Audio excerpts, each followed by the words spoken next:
Do you think the angels singing is creating landscapes or worlds since it's all frequency and vibration and the colors are frequency and vibration? Maybe their songs are creating what is being viewed from the physical world. I mean, I think so. And I think if you put your awareness on it, you can aid in the create. We are the ones creating it, right? All you have to do is focus on you are the angel, right? Your spirit, that is the angel, my spirit, that is the angel. That is and if you can keep the awareness that we have because of our brains focused on the place where the spirit resides, or your spirit becomes bigger than your program, then all of a sudden, I mean, you can change the landscape of anything. My guest today is Christy Mattoon. Christy recently had a near death experience where both lungs collapsed and her heart stopped beating. She was in a medically induced coma and had an incredible near death experience that she would like to share with us today. So, welcome. Thank you for joining us. And now to Christy. My guest today is Christy. And 2 months ago, Christy, both of your lungs collapsed and your heart stopped. You were dead from anywhere between 10 to 15 minutes. And while you were dead, you had this amazing near death experience. Do you mind telling us a little bit about that? Yeah, I always have to stop and think. The first part of the experience that I had was, I'm guessing, right after I collapsed, because I was standing. What I was told was I was standing in my living room. I don't remember any of this. And one of the first paramedics had walked into our house because my husband had called. And at that point, it was just an asthma issue, is what it was called in as. And so she came in to just see what was going on. And she said she stared me right in the face. And she was like, oh no, because she knew that it was about to go south. And so she went back out to get some stuff. But I mean, I heard all the stories that had been told about that. But what I was watching was this huge black ball of energy that was rolling in from the south. So I was facing the front door. She had walked in the front door. We were apparently staring at each other, and I was watching this ball of energy from out here somewhere. Like I was out of my body just watching this whole thing, and I could see it coming in from, like, we have mountains right out on the other side of us here, and it was just moving and like rolling and tumbling towards me. And I remember thinking, oh, what is that? Like, it wasn't a big deal that this big, huge black ball of energy was coming our direction. I was just like, oh, I wonder what that is. And it looked like it was alive, like it had like something moving inside of it, like it was very tangible and very, very alive. It's hard to explain it. But then I watched it kind of curve. It was making a straight line at me, and then it curved and went around our house and came back in the house from the north. And I could still see me standing there, and I could see the black ball moving. So I was floating above it watching. I could see it moving in, and then it just like hit me in the back and knocked me down. Like, it knocked me over. In my understanding, in my field of perception, it's what stopped my heart. So my lungs were already collapsed. I was already not breathing well, if at all, at that point. And, not breathing leads to your heart not beating. So it was all kind of a huge thing together there. But I kept asking, what was that? Like, what was that thing that just came in? But I wasn't afraid of it. I wasn't worried about it. I wasn't worried about my body. I was just watching all of this go on.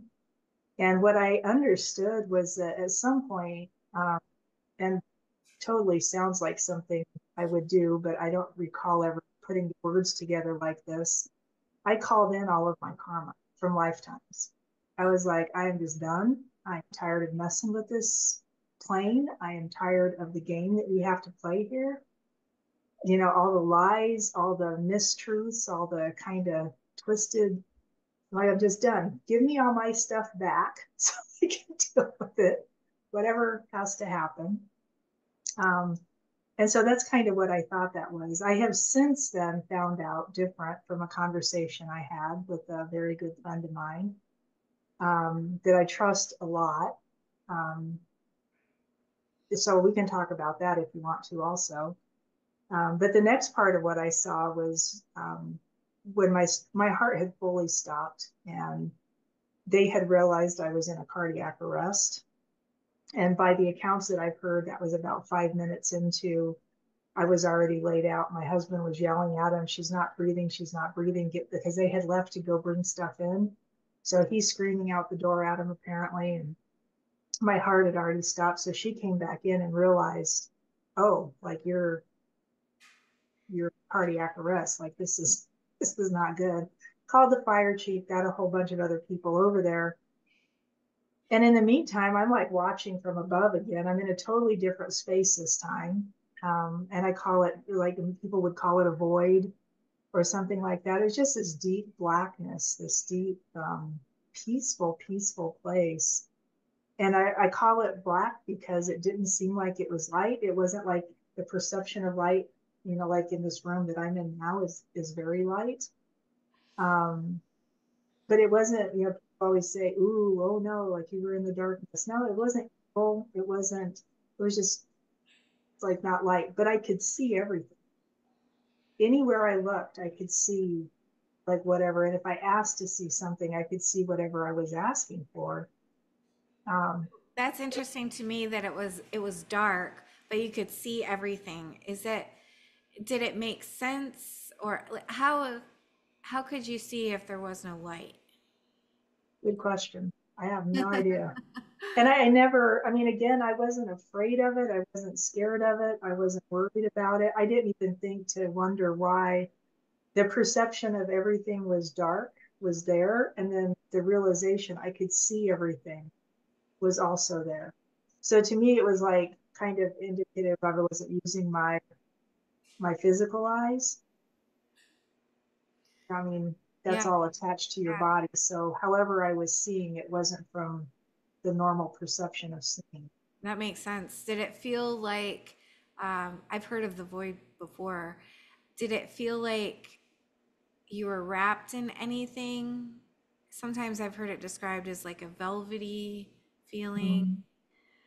I mean, I wouldn't call it something like that that had some kind of tangible feeling to it.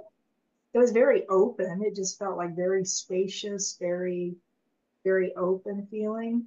Uh, I recognized what I was watching. First of all, I was watching from above. If there's an above and below, I was watching from above my husband, and then all the fire people and the ambulance people. It was kind of like this collective circle that was gathering around me. And I wasn't watching specifically what they hear, but I was watching like this web being formed of people who knew me and people that had heard what had happened. And um, yeah, I mean, I don't know how some of these people what had happened, but I could see everybody forming this web of just like prayers and support. All the energy worker friends that I have were there doing their work, whatever. My son had called people, and my husband called a few people and said, "Hey, she's probably not going to make it through this." And they took it upon themselves to do their work, which I think made a huge difference. I'm forever appreciative to those people. Um, and then in the space I was standing in, what was going on was relatives, was family kind of people, kind of things. Hmm. My brother was there who passed in 2018. My mother was there who passed in, I think, 21 or 22, COVID. My grandparents, a few of them. And there was people I knew they were family, but I'm not sure who they were.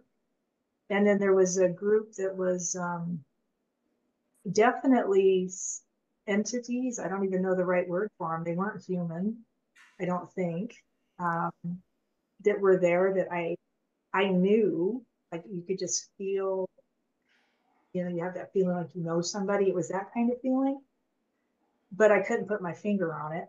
I don't know why I knew him. I don't know. I mean, I just don't know. And then there was a group that I absolutely did not know who they were, why they were there, except they felt like they were a support team. I could hear their rumblings, is what I keep calling it. I could hear the noises from these beings, um, but I couldn't make out what they were saying. I couldn't, but I mean, there was definite what I would call sound, or maybe I was just tuning into the frequencies that they were emitting. I don't know. But I have no idea who they were.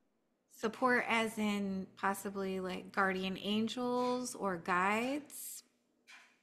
Possibly. I've been told by somebody else that they were probably distant relatives from past lives that I didn't know, or that kind of idea that maybe they were just guides, or maybe they were just a league of entities that show up when something like this happens. So, yeah, I can still reach them. Oh, I can close my eyes and go straight back into that arena and find them. really? All of the people that were there, even the ones you knew, the ones you didn't know? Nope. Sometimes my brother comes and goes, and I've talked to him ever since he passed. So to me, it's like, okay, I don't know where you came from, but when I saw him, it was literally, I mean, it was so funny. He came up to me, and I was like, oh, and he was like, you're on my turf now. Like, what's going on? It's like, oh no, So, where I didn't realize where I was. I had no idea. I was just kind of watching and going, wow, so he wasn't expecting you. apparently not. Well, that's interesting. So what happened next? So it went from that to them trying to wake me up. So, you're kind of re-engaged with your body, I guess, at some point.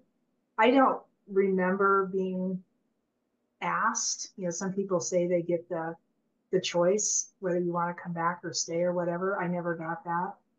I didn't get a life review. I hear a lot about life reviews. I did not get a life review. Um, I didn't see a tunnel. I didn't see a light at the end of the tunnel. We were just hanging out in the space. I had quite a few people actually ask me, did you hear God's voice? Like, did you? No, didn't hear God's voice, but I didn't go looking for him. I didn't.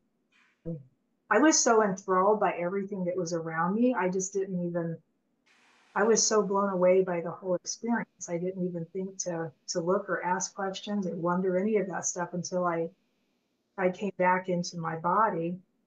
And I remember struggling and fighting to like get around the tube so I could tell my husband what was going on, what I was seeing. I could close my eyes, and I thought this was the weirdest thing. I would open my eyes. So I think they were turning down the pain medication to bring this. So they had put me into a coma. So I was 3 days into this coma, and they were trying to see if my lungs could stabilize and could hold oxygen on their own. And I think they had tried 2 or 3 times, and it just wasn't working very well. So they left me hooked up a little bit longer. And on the third day, I want to say something happened, but I can't quite put my finger on what it was, but it was with those entities. My husband said all of a sudden you were like holding oxygen on, they were turning the oxygen down, and you were able to keep breathing. So they kept doing that. And then they started turning the painkillers down so I could wake up. And I remember that fight of trying to get them to take that tube out of my mouth and I was writing notes to him. He'd given me pencil and paper, and I was writing all kinds of stuff trying to communicate with him. And one of the things I kept writing was, get this tube out of my mouth. And I remember when the lady came in and they put like towels or something all over my body, and she just like reached up and whipped that thing out of my throat. And I was like, and I remember that, but I don't remember like coming back into my body. So clearly at that point I was already back in my body, but I don't remember coming back. So you were on the other side in a different time period. Like the time wasn't correspondent to the time here. Is that correct? I would say time there is not relevant. Yeah. Time is a gravity locked experience. So it's only in this plane that we experience time the way we experience time. How long did you feel like you were over there? I mean, I can still close my eyes and go back. Oh, wow. I don't think part of me left there. I don't even know how to describe it. I think that like this part of you, this physical part of you is just the, you hear it called the suit that you wear, your meat suit or whatever. And when you realize you can get out of your body and this can stay stable without your inner self or your spirit being in it, yeah, I close my eyes and I can go straight back to where I was. And somebody told me, well, that's probably just you remembering. And I'm like, but I can have interactions I wasn't having before. Mm. So So a part of you must still be there that you have access to. Maybe that part of you's always been there. I would say there's a good chance of that. I know I do energy work. I do energy healing. I have for years with people. And I have always thought like somewhere else I was doing this. I've done this before. There's things I know that I've known that I don't know why I know, but I know it. And I can't, again, a thing I can't put my finger on. In this lifetime, when I came, um, it was 1967 when I was born into this plane, this iteration.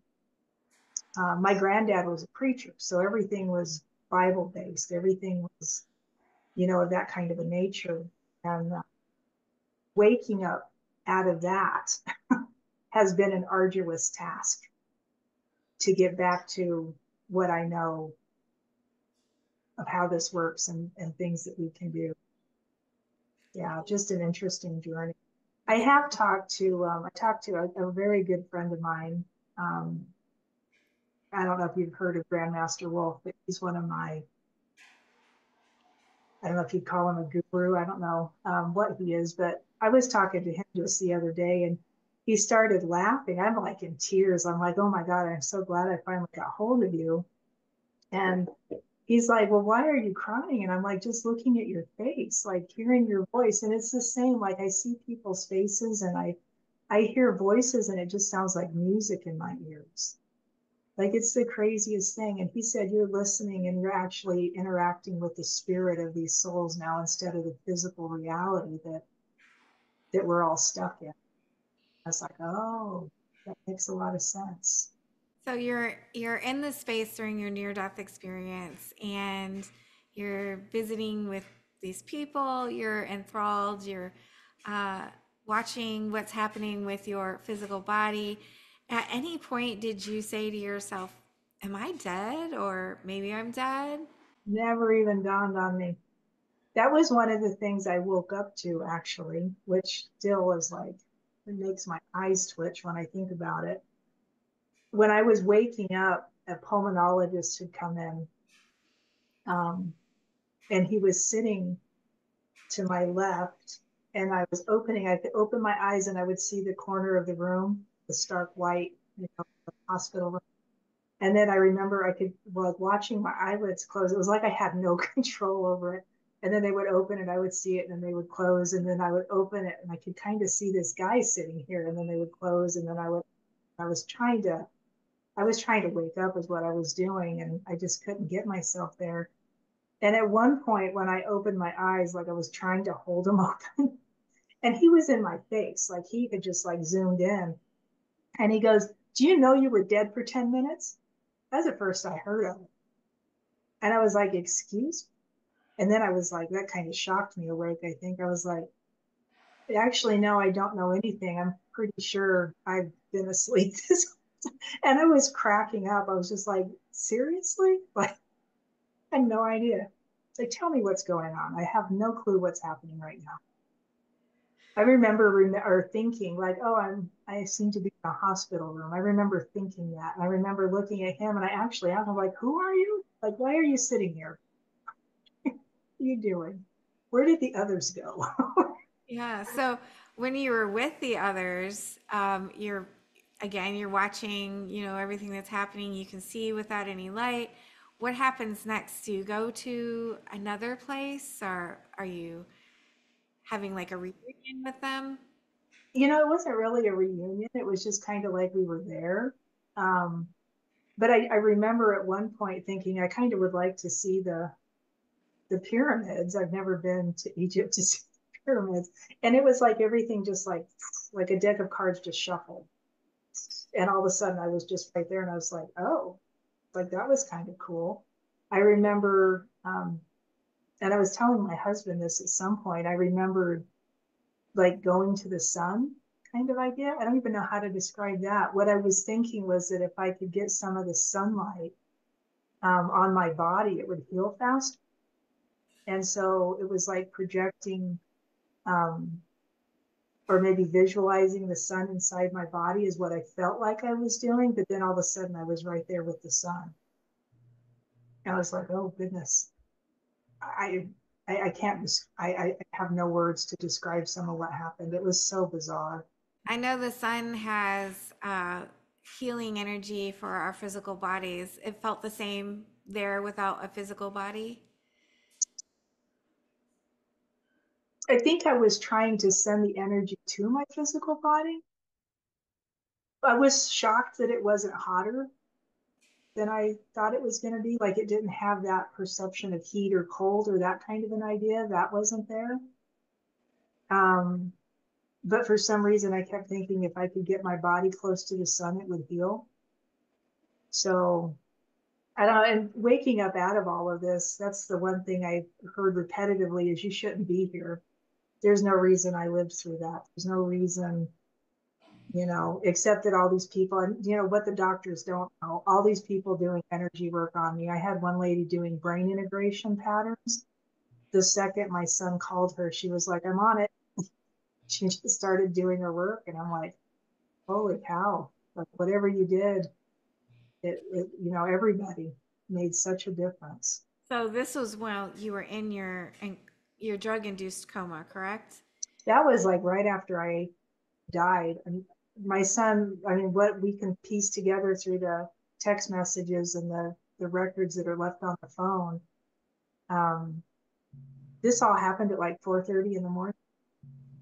I was to the hospital by 5:30, so there was a span of an hour where all of this was going on. And my son found out probably around because my husband was just lost. He didn't know what to do.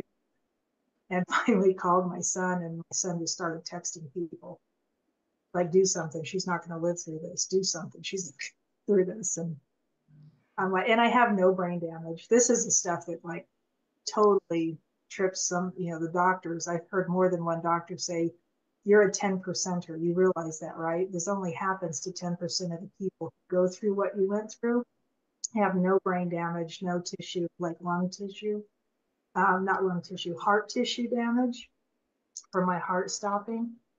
I was in renal kidney failure, liver failure, like everything had failed, and no organ damage except my rib cage was basically the only thing that had substantial damage. That's what I'm still healing from. That and energy, trying to get energy back. I'm just like, Yeah, it's a miracle that you don't have any damage. yeah, 10% of the people, they said 10% of the people come back without damage, or 10% of the people come back at all. 10% come back at all, and so it throws me into a whole different level, not having any damage. Yeah, when he told me I could leave the hospital, a doctor, they had moved me from the ICU, from the critical area to cardiac, and I was in there, and the pain was excruciating in my chest area. Had no idea why, and finally I asked somebody like, "What the heck is this? Like, what happened?" And they told me that they put something called a Lucas machine on me, and it basically beats 120 times a minute to keep your blood circulating and to get your heart to start beating again if it's going to.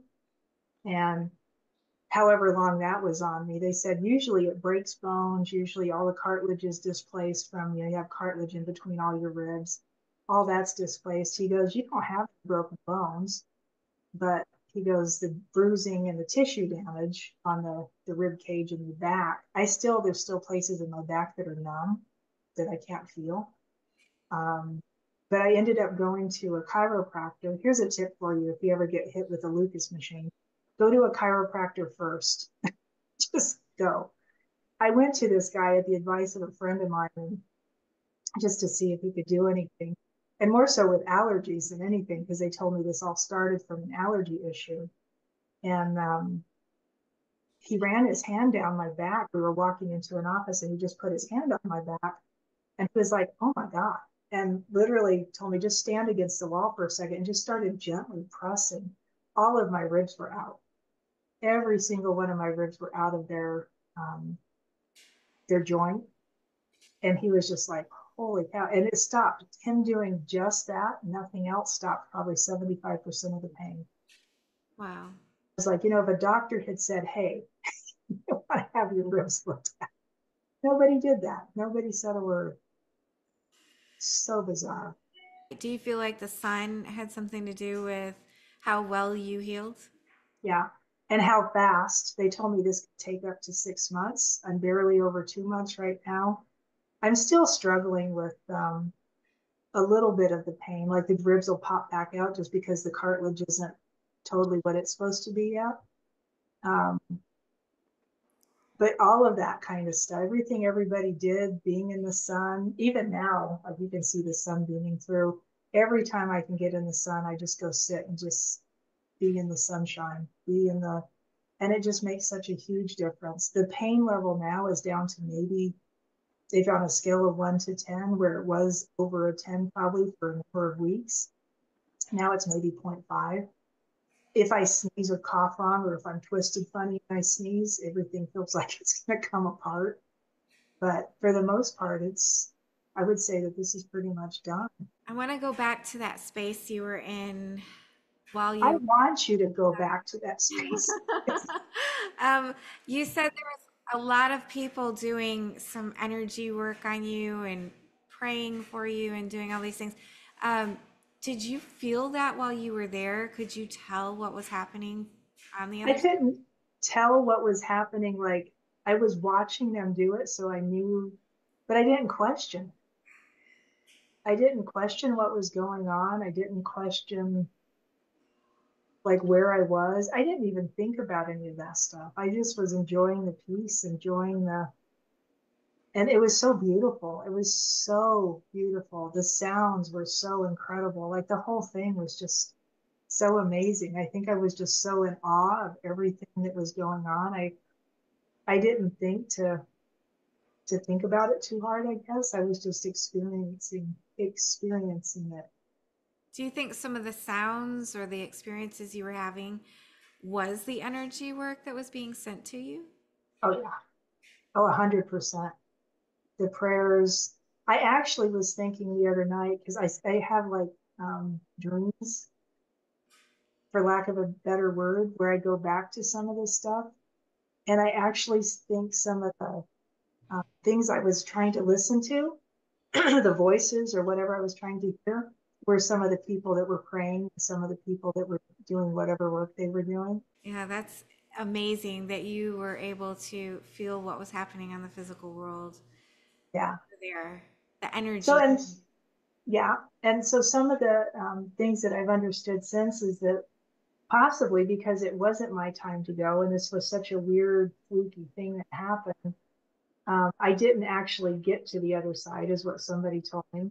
That wherever it was I was hanging out and watching, everybody was collecting, was a place where, I mean, they were available to get to, and I was also available to be at.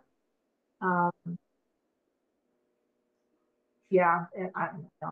I wish I knew. I wish I can go back and be there, but am I in this? Am I still in the third dimension? Am I? No.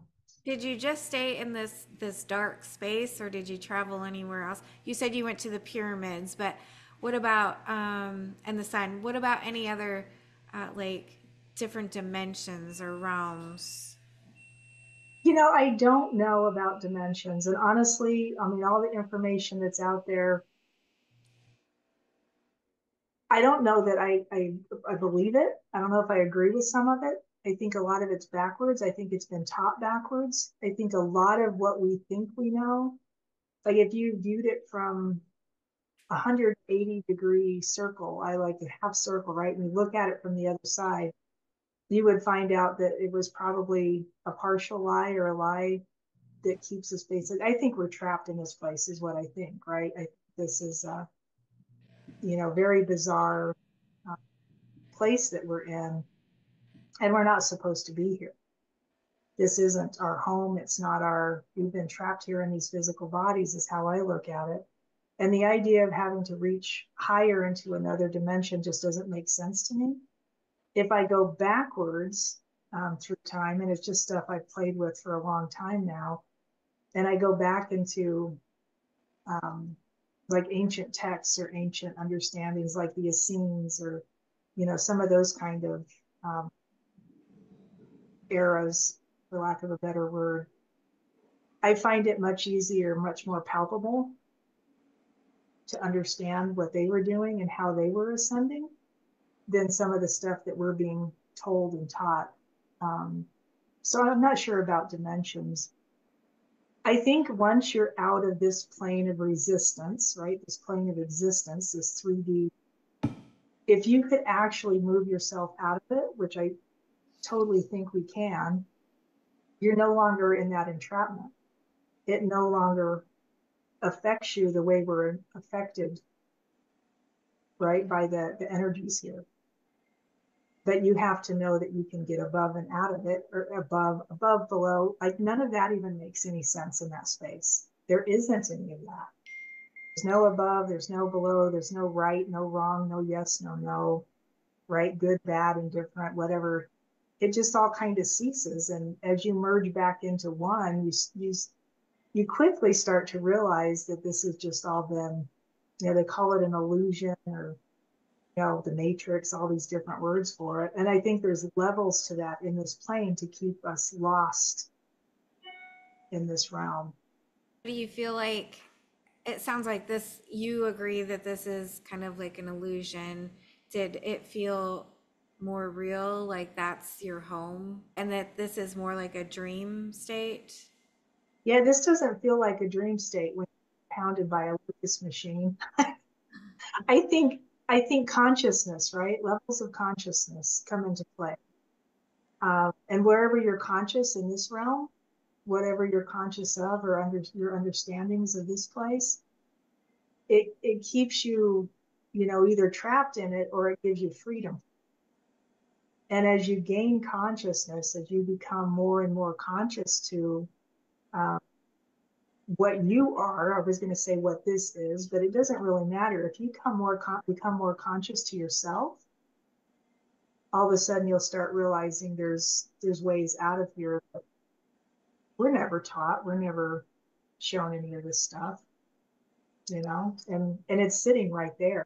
It's like so close and in your grasp, it's almost funny, but you don't know it until you know it. When you say becoming conscious of yourself, what exactly does that mean? Does that mean observing our mind, or observing our actions or feelings or emotions? It's becoming that, and not becoming your emotions, but the mind, if you're talking about it in tenses of all the information in the field that's around you, right? Is that the definition of mind that you have? If that's the definition, you become that. If it's the idea of spirit, which is what I still tend to call it, if it's my spirit I start engaging with, and I realize that's who I am, I'm not this program. I'm not this program. I'm not any of this program, right? I'm the spirit that resides inside this body. Um, and I would say that you're trapped there, but you're not trapped there except by the program. You can get out of the program by engaging more with your spirit, or with, in the mind. And it's not just observing it. You have to start by observing it. That's what makes you aware. And then in that awareness, suddenly you figure out, oh, I am that. I'm, you know, they say we're so powerful, right? You have so much power. Where the hell is it? Where's the power? How do you access that? And that's what it is. Once you recognize that is what you are, all bets are off. That's when it all changes. And I think that's what's happening across humanity right now. The ones that are, it depends on the bloodline. I think there's some bloodline discrepancies in this plane also that we not understood. So there's different information for different groups and different beings. But if you're of the place where you're searching and trying to find that inner self and how to be more of that, I think I'm talking to the same people. We're all part of the same thing. You think there's a great awakening happening on the planet right now? I think it's very obvious that there is something going on. And I think it's beyond, I mean, again, levels of consciousness. How many rabbit holes have you gone down? How far have you looked? How deep have you searched for truth that has led you to places that you're just like, oh my gosh, like I had no idea. Biblically, our government, what is our government? I mean, the whole thing, right? You start really looking at it and it's like, all right, part of a matrix, part of an illusion. It's pretty tangible. How do we make it so real? How did they make it so real that we would believe it and stay looped in it? And then realizing that, I mean, that tangible nature can be altered. You can play with it, right? With energy, you can change pretty much anything around you. Your perception changes, your awareness changes, your consciousness changes, and then again, all bets are off. Take me back to your experience and walk me through the point where you were in this dark space, spending time with your brother, other family members, and the energies that you weren't familiar with. You're watching your physical body. Where do you go from here? How do you get from there to back into your body? I don't know.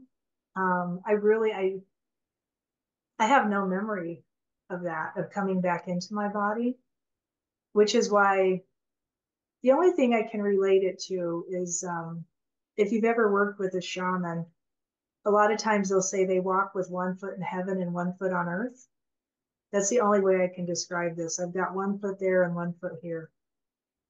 I don't remember leaving my body. I don't remember coming back into my body. I do know I've traveled a lot in this lifetime. I've been able to leave my body for a long time. Um, and I'll go out at night, and they say we do that anyway, but I'm very aware at night when I'm out traveling, or I'll go to somebody to help or to do whatever.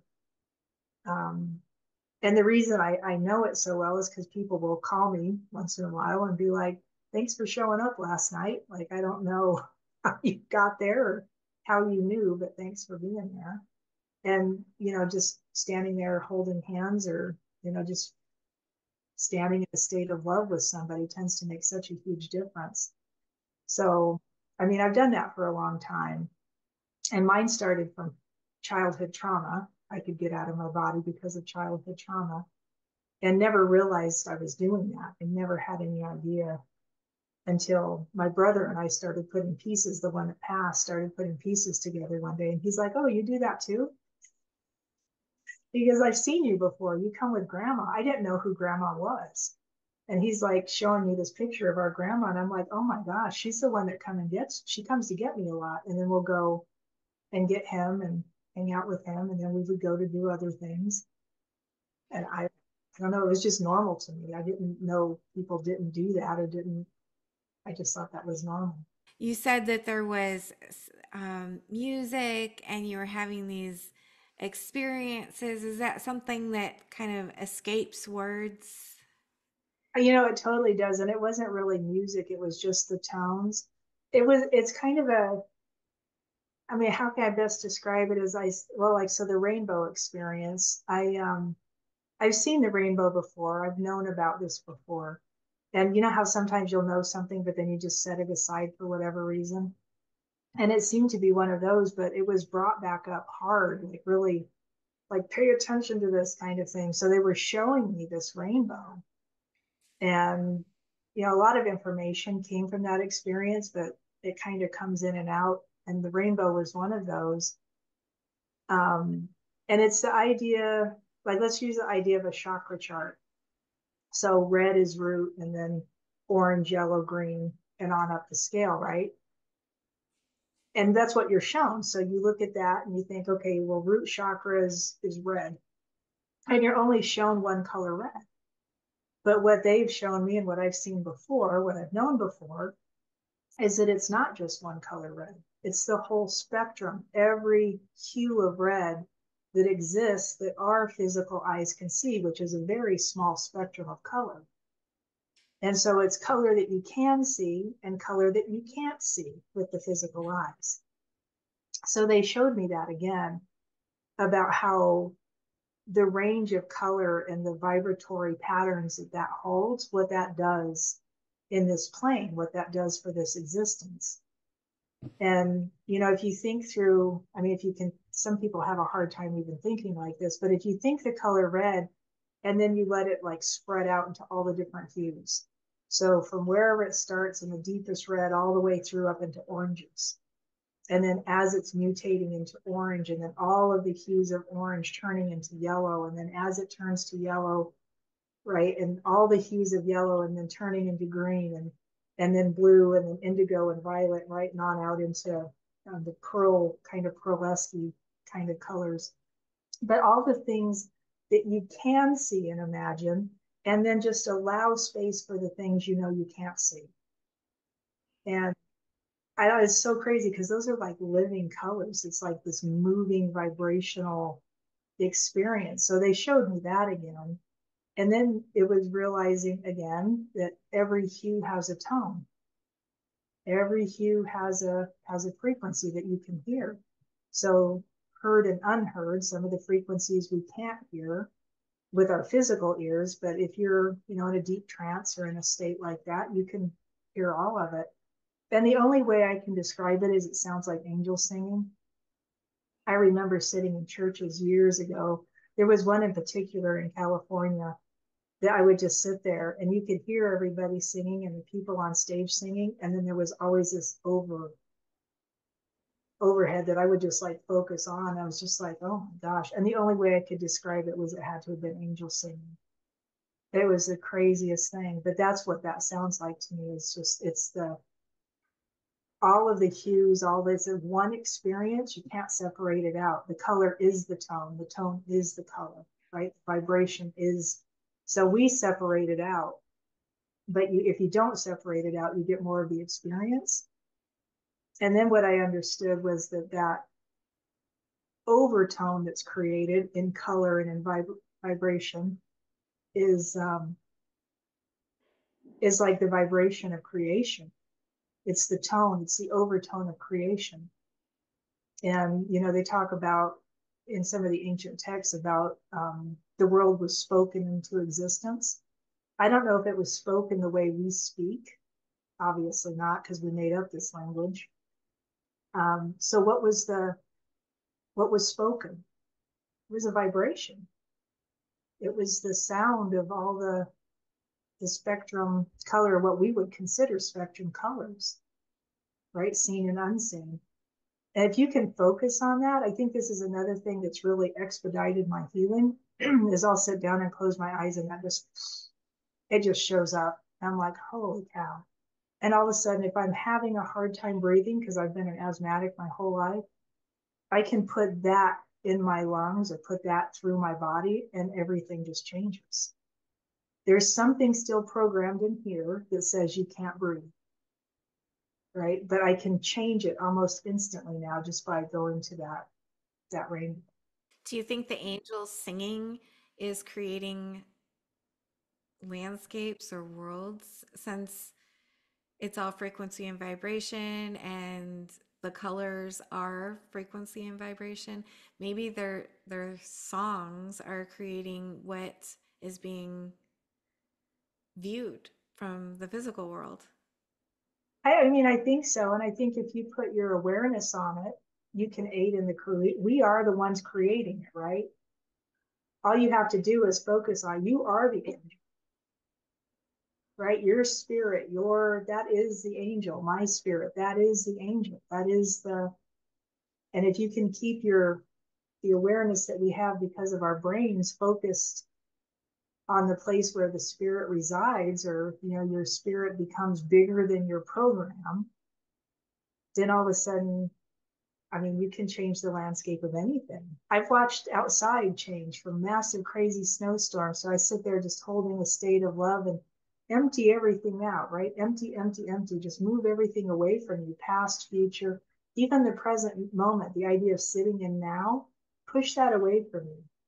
Everything, get rid of everything and just sit in that state, hearing those vibrational overtones, just let them move. All of a sudden, the sun comes out, right? All of a sudden, the sky changes. They're blasting all the stuff all over the sky with their chemtrails and whatever nonsense is going on.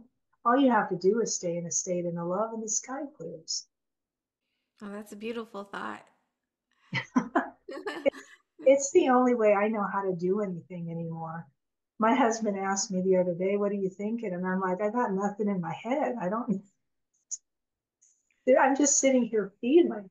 I'm not thinking. I'm just sitting here feeling." So many people, spiritual teachers, people who've had not out of body experiences and near death experiences, have said, and not even that, but maybe people that have worked with shamans for years have said that emptying yourself is one of the keys to being gifted knowledge and wisdom, being able to learn the secrets of the universe and what this is. So you're in this other space and they show you the rainbow. Did they tell you anything about it, or were they just wanting you to absorb the information from the visual?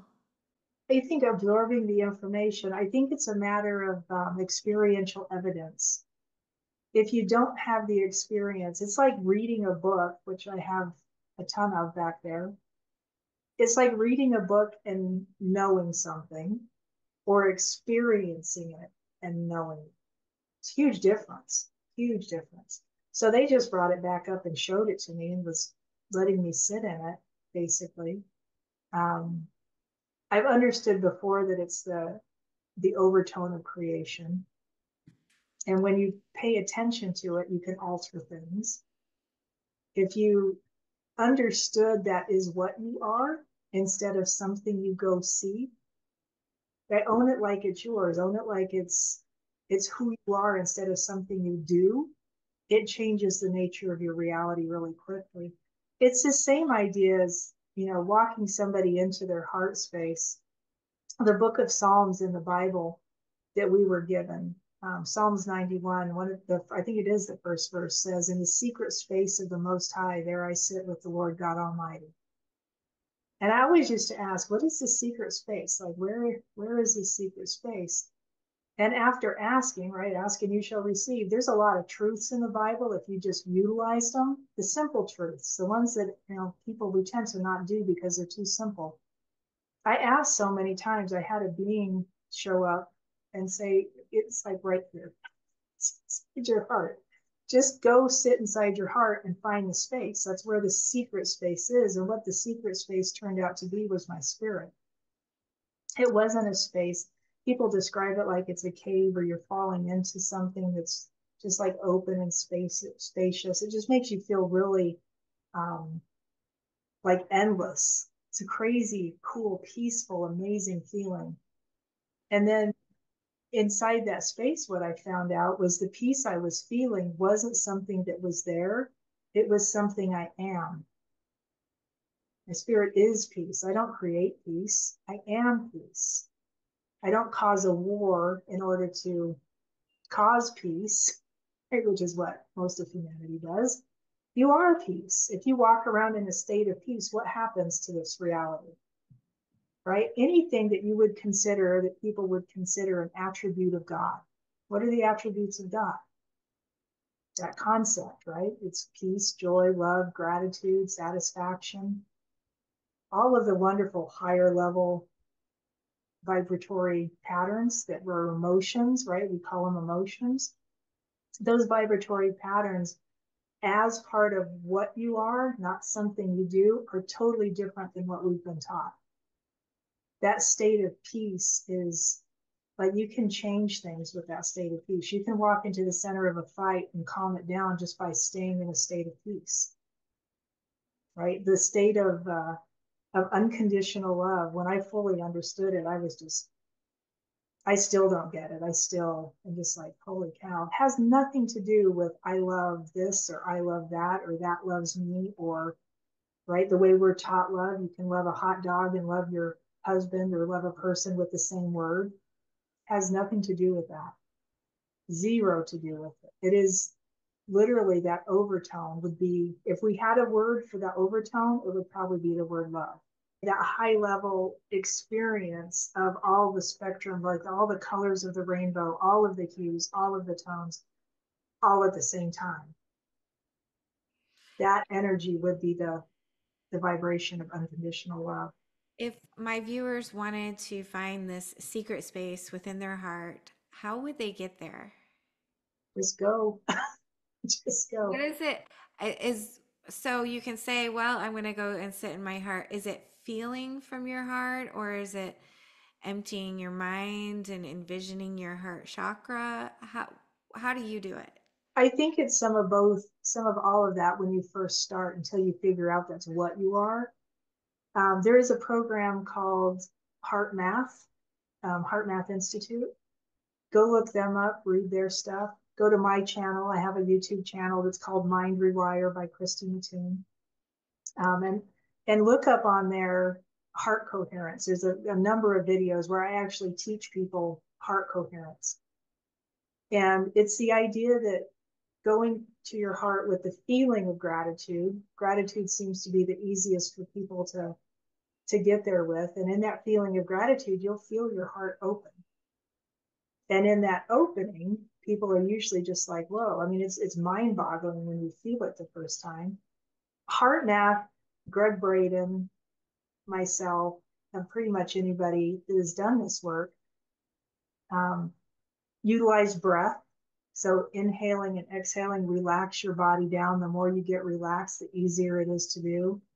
And then just move your awareness inside your heart. I always tell people, go looking for the place, like you've got 4 chambers of your heart, and then there's tissue that divides those 4 places. Go looking for that center point first and just put yourself in there. So if your awareness is inside your heart, you're going to start noticing things. It's what your awareness does, right? It allows you to kind of see things you wouldn't see otherwise. And then from that place, once you get used to being there, and people will say, I can hear my blood moving, I can feel the warmth, I can kind of sense the cells of the tissue, I can be in any one of those chambers, right, as the blood is wishing through. So in the physical heart itself, it will guide you right from that center point. If you move yourself around, move your awareness around, eventually you're going to find a place where it feels like a cave that you can fall into. And when you go into that space, when you fall into that place, all of a sudden you just find this peace. It's like overwhelming. And most people will say to me, I do sessions with people for this. Most people will say to me, it feels really calm. They won't know how to describe it. They'll just want to sit there. Like you tell them, okay, take a deep breath and open your eyes. And they're like, no, my eyes. But that's the game, right? Once you find it, the game is afoot. How do you stay here and open your eyes and participate in this? You have to practice, right? You get into your heart, you do some breaths. 3 breaths is usually enough, right? Heart Math even teaches that. There's something magical about the number 3. And then on your 3rd exhale, put your hand over your heart, because that'll draw awareness to this space. Feel gratitude, just because it's easy to get to. Feel gratitude and just land right there. And just let yourself go. Let yourself explore the space.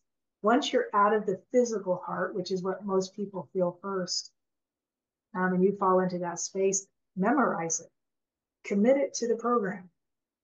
Commit it to memory so you can go find it again, either by feeling or by, I don't know, some people sense things inside the space. They'll start feeling, how big it is, or somehow commit it to your memory and then come back to it often.